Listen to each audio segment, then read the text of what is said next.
Hey everybody, it's Matt again, and today we're going to be doing something a little special, at least I consider it a little special. We'll be doing a mini bot, and his name's Outback. He's from the third wave of mini bots to come out, and to be completely honest, in most fans' views, that's the most disappointing line because there's a lot of remolds and repaints and Willy. But this guy is Outback right here, and we'll go right into the detail of Outback. First off, as you can see, he has a rub symbol right here. Now, he has a gun that sits right there, but this toy is 24 years old, so I don't have his gun. But he's in really good shape. You'll see some sticker wear and stuff like that, but he's still in really good shape. Rub symbol there. He's tan with black. On the front you can see he has chrome for his grill. He has like a towing mechanism right there. He's got a black front window and a black, I guess, hood cap, I guess you'd call it. On this side you'll see where the sticker wear starts. On this side he has an Autobot symbol. Mine is pretty well tore up, but still, it's there. The only thing that I'm disappointed with his alt mode is that his windows aren't black all the way around. They just didn't do it on side to side.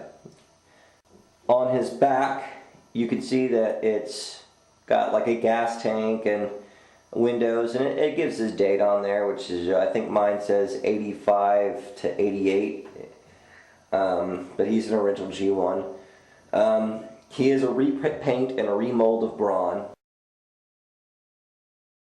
In a size comparison, I pulled out Bumblebee from the animated line, just to show you how small that the mini bots actually are, and Outback is no exception to that rule.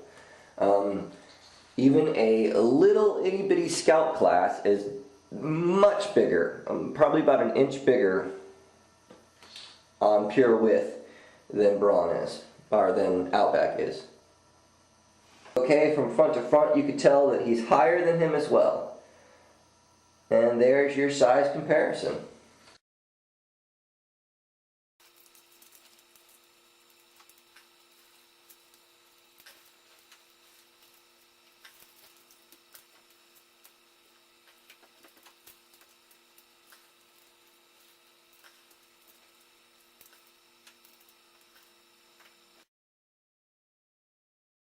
Okay, robot mode.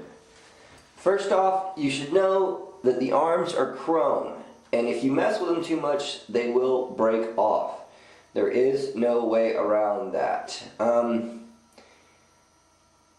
You can tell that there's a fading on the arms because age. I mean, that's all you can do. He's absolutely in pretty good condition. He's got some sticker wear here and here. Okay, this is where Outback really differs from Brawn, his face mold.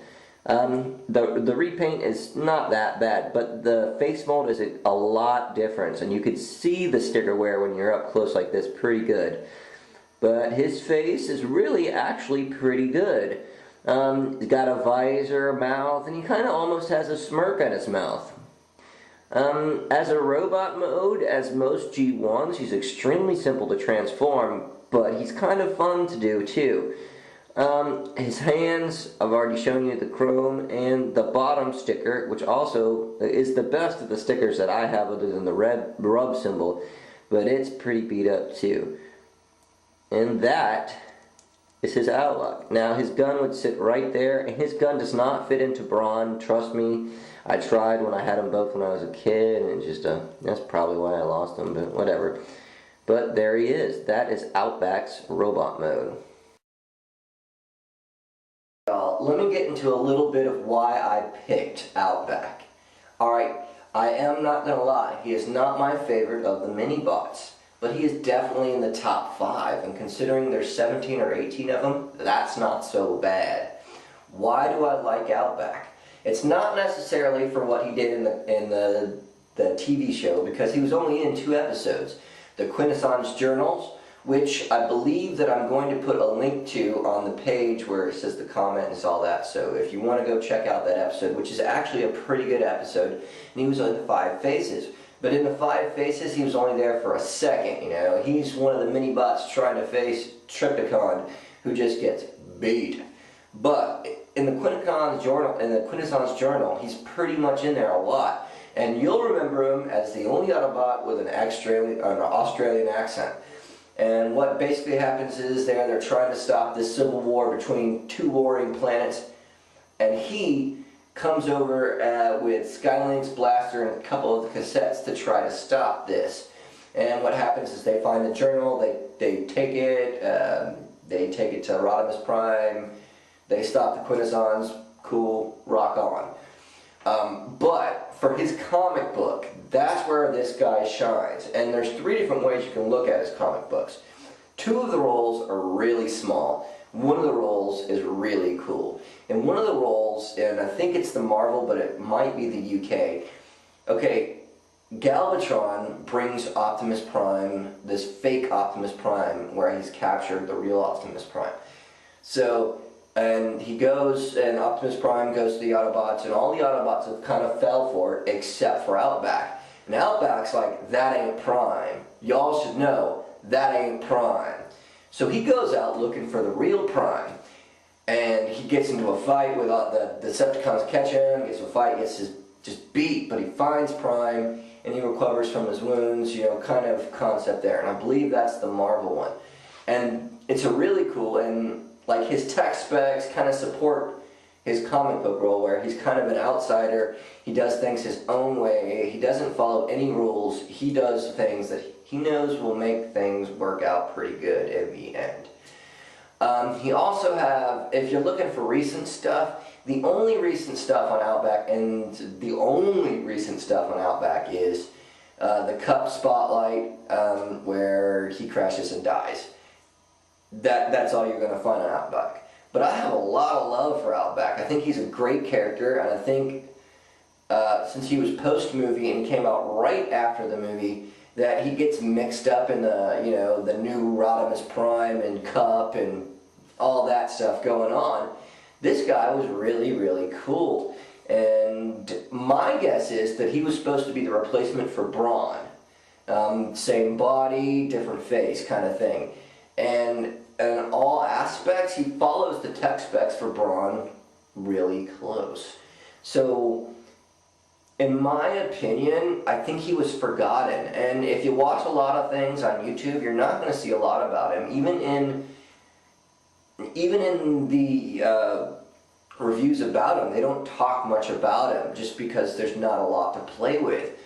And you gotta dig deep to find Outback, but Outback's really cool. And if you guys are looking for a Transformer that's not so popular but is really cool, in my estimation, Outback be the man. Alright?